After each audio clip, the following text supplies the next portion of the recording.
Hi guys, Ronda Winstead here, or Ronda without an H. If you're trying to find me on Etsy, all one word, capital R, capital H, Ronda without an H.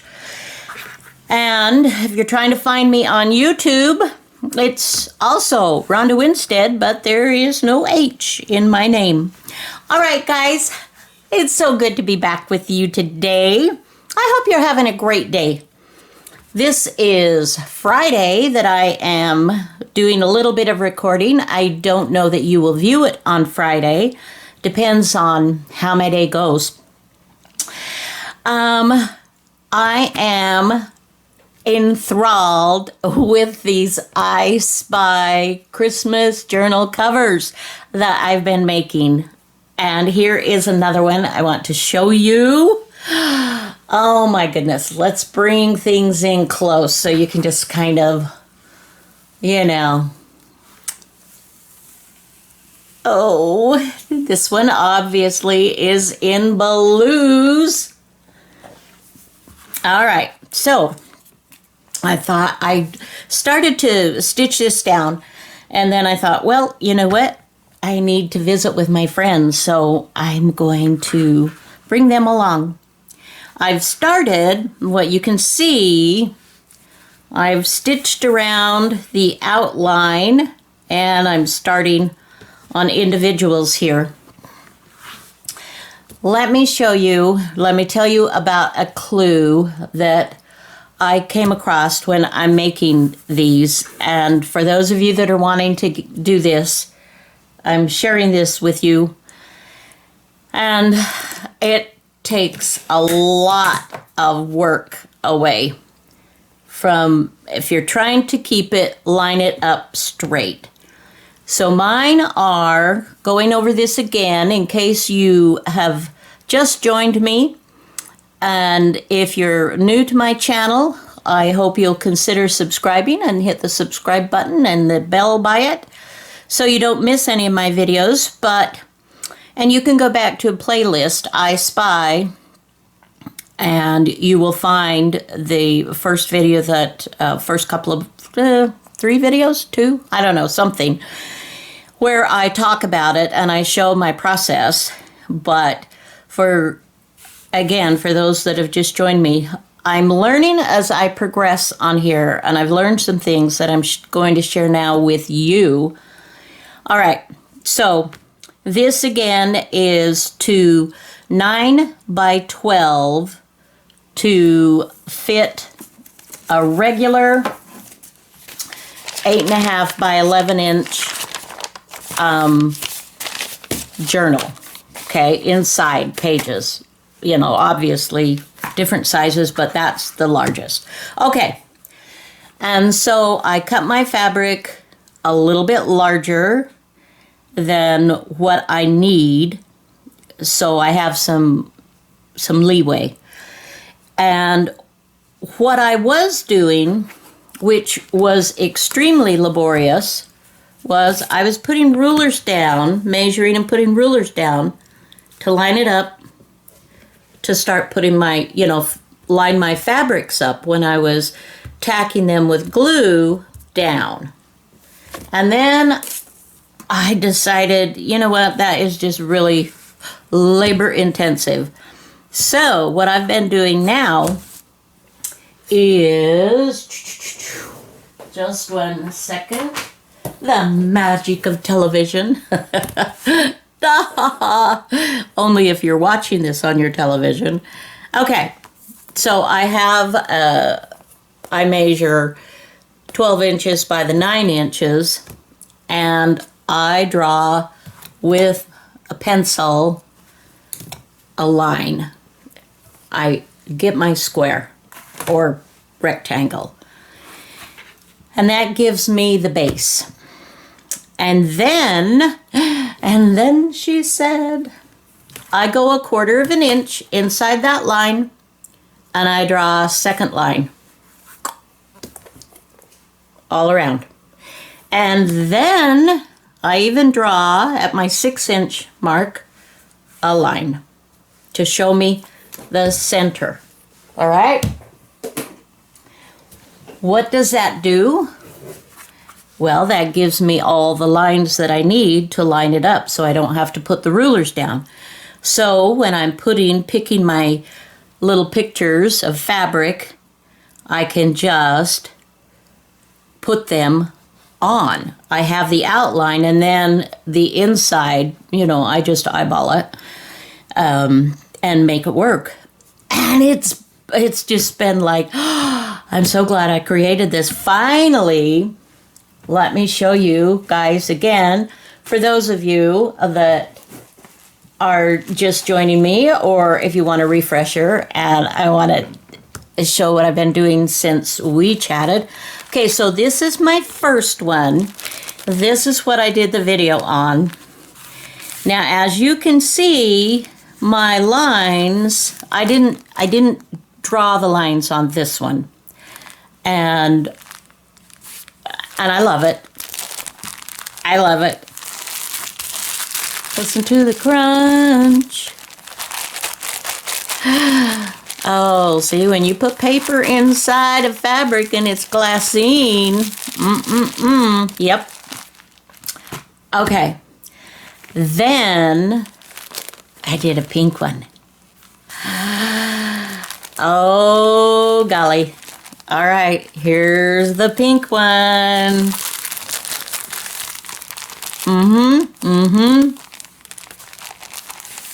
This one, no, I didn't do it on this one either. Well, I'm just doing show and tell right now. And I've added ribbons, and I have some fabric. I have another video that shows you how to create fabric sheets with freezer paper. I'll link that below this video. And I have some of these images are created with that method, and I have put in my little Etsy shop some of a couple of pages with these images in case you want to do pink. It took me hours to scan to get everything in the images and whatnot. But anyway, so, and this is ribbon, little piece of fabric, little piece of paper.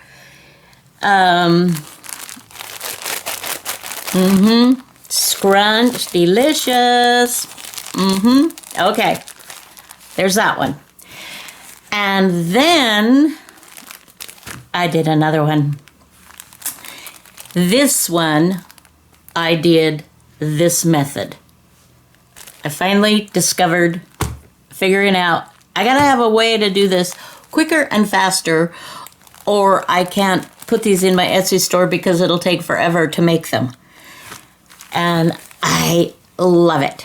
I absolutely love it.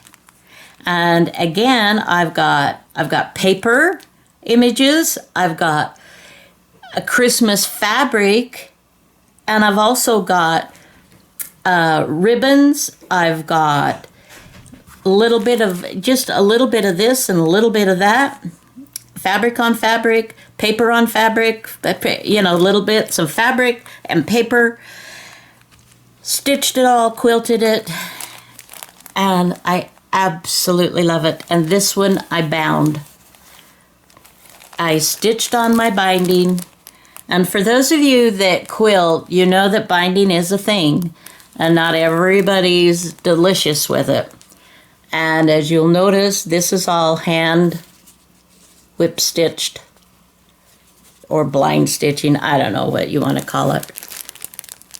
But it's by hand that I have put it together.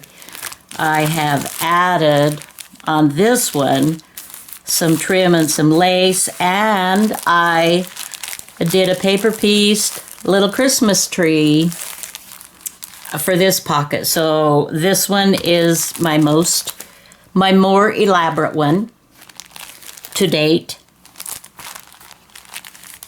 Oh, I'm telling you guys, I am loving these. So I want to show you let's get my sewing machine over here. If we can do it without, oh, ouch, ouch, ouch, ouch, ouch, ouch, ouch, ouch, ouch. Oh, oh. Sound effects are free. Oh my goodness. Okay, okay, okay. And then we have to move our thread over as well. You know what? This is kind of a pain in the patootie, but you are so worth it that's okay. Bear with me for a minute or two. Whoops, wait. We gotta adjust it different way. All right, I think you can see that.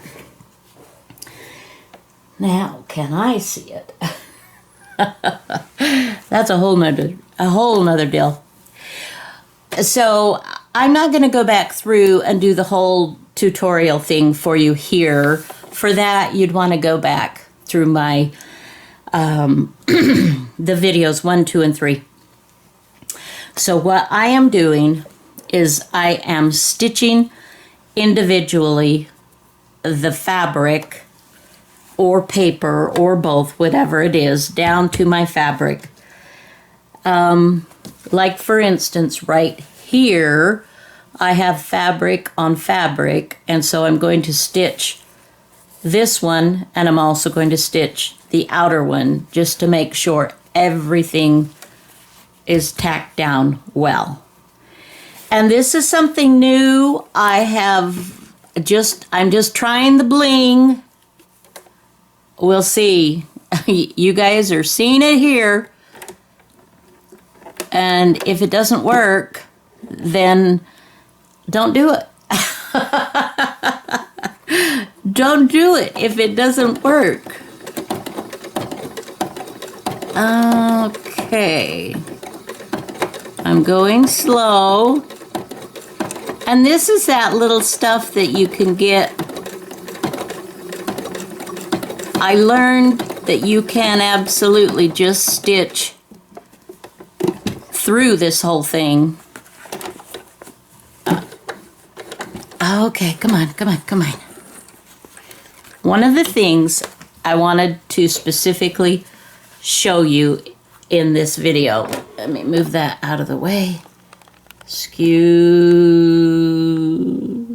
I apologize, but I want to show you something. All right, I'm going to bring this up close so you can see this process. Here's one of the things that I do. I am very particular, and I want this to last for a long time, and because I am also a quilter, I don't want the threads to pull out. So do you see what I'm doing? I'm pulling the top thread to the back. I did a double knot and tied it and then trimmed it down, so that is not going to pull out from there. Let me show you again, and I'm going to show a different. Where did my little pin go? Pin up right here. Right here. Okay. I'm pulling, little tug, and it brings up a loop, so I can easily pull my thread from the back or front. Now this one, you saw what I did before. Now this one, I'm putting the two together, and I'm just going to do a little circle, pull it through, and make a knot that way, and then trim it down. So I do both. Why? I don't know. Sometimes it's just easier. So when I'm making something of this type and this quality, I want to make sure that it's going to last for a very long time. And I'm not perfect. I don't want to try to present myself as, oh, she's all that in a bag of chips. No, not at all. Not at all, you guys. I am very imperfect, but I have learned a few things in my years of sewing and teaching and whatnot, that there are some things that I like to shortcut on, and for sure. But there are other things that I'm like, well, there's a reason and a way that we do it this way, because it gives us a much better product. And so when I put my name on, or I sell one of my journals or a journal cover or whatever it is I might be creating to sell, I want to know that I did my very best work. Yes, it sometimes is tedious, but for me, it's worth it. Okay, so I'm going to pull some of those little threads. You can fray this if you want to, but that does take a long time. All right, so let's continue on. Let me switch this again. Bear with me, my friends.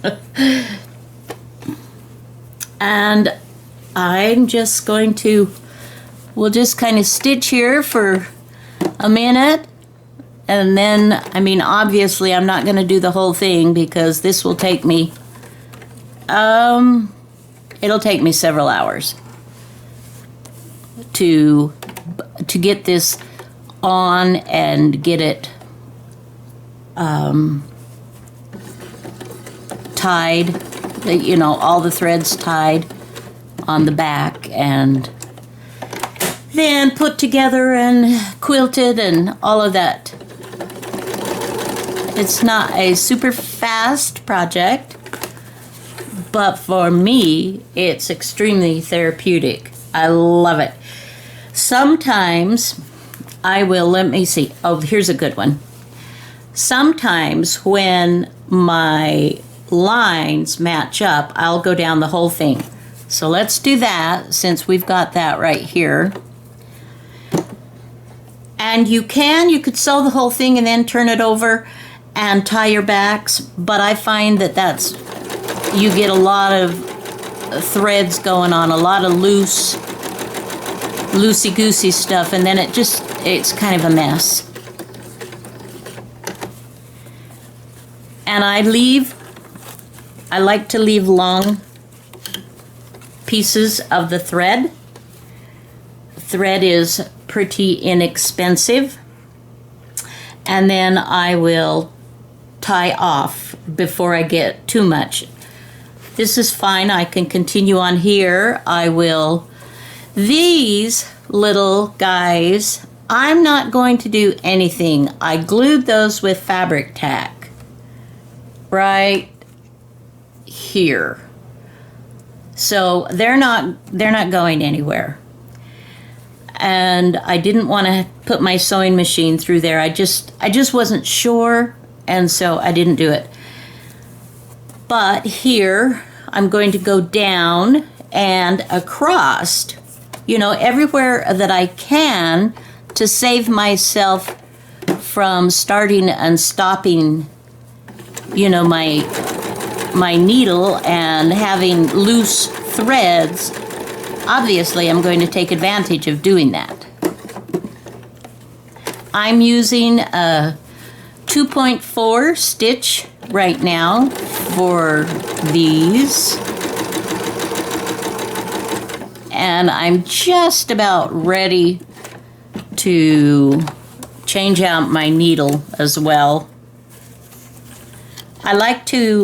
When I'm doing this, I like to have 2 or 3 bobbins ready to go, because it does take a lot of thread by the time you get everything sewn down, and then you quilt all through it again. It takes a little bit. So that's that's what I'm doing. I think we'll just kind of move that out of the way. I'm going to show you again what I'm doing this way. Let's adjust the camera again. So sorry. You guys are fabulous. You know that? I'm just like, I love this community that we have. I absolutely love our art community. Creators, quilters, crafters, mixed media artists, just an amazing array of people, and not just in the country that you live in, but all over the world. I mean, how cool is that? I watch people all over the world. I watch their channels. I subscribe to a lot of fun, amazing people. All right, pulling it through, tying it. Time consuming a little bit. But you know, when you're just, and you can, I don't know, I just find it all relaxing. It's like, when it comes to the fabric stuff, and maybe that's because I've been in love with fabrics and quilting for so many years, I don't know, but it's just, there's something very therapeutic to me about just touching the fabrics, feeling the textures, and seeing what beautiful creations you can make with those fabrics. It's just very relaxing to me. I could put on some good music. I usually have the TV going in the background. I like to watch different series. I watch a lot of British TV. And one day I want to go and I want to have high tea in England. I think that would be the most fabulous thing ever. Or go and have a Charles Dickens kind of Christmas. I think that would be super fun. And I'd love to visit a lot of different countries. I'd love to visit many in Europe. I'd love to go to Australia, and oh golly, if I had the time and money, and if our countries were open, there are many places that I would love to go and visit. But that's what makes the community so much more special, is that we're all over the world, and yet here we are together. So I hope that's been kind of fun for you. I am continuing on. I will finish this up or further along, I'm not sure which, but I will pop in and let you see what it is when I've got it done, and you can tell me what you think. All right, I'll be back. Okay, I want to show you where I'm at in the process of quilting this journal cover. As you can see, I have stitched down everything, and now I'm in the process of quilting everything, and you can tell I still have a bit to go. We'll turn it over. So here's my layer of fabric and batting, and here's the glassine. This is what gives it that delicious crunch. And you can see that I'm doing this the same way that I did the quilt top, that I'm tying off all of these ends so they don't unravel, and this will be very sturdy. Will last for a long time. All right, I'm going to continue on, and I will come back and show you where I'm at again. All right, guys, I have finished this sweet, scrunchy journal cover. And here again, let's show you. Is that just delightful? Oh, goodness. Yum, yum, yum. So this is what it looks like, laid out flat. I have added, as you can see, I've got a different edging. I haven't frayed this one. I added lace, and then I crocheted a little bit of this to give myself a fun border in addition on top of the lace. So that was kind of a fun thing to do. And this is, I think this is like scrubby. This is for dishcloths. I would never use it for a dishcloth. So that's that. There again, I have just been thoroughly enjoying working on these guys. On these. I don't know what's the proper English. I need to know what it is, because it drives me nuts when people say, I seen or I done. You know, I'm sorry, but my mother was an English, she was very proper in her English speaking, and she was always correcting me. And at the time, I didn't appreciate it, but I sure do now. All right, guys, I hope that you've had fun with me. I love you. I enjoy the time that we spend together. Just hope you're happy. You're important. You are important. You are loved. All right, until next video, have a fabulous day. Bye-bye now.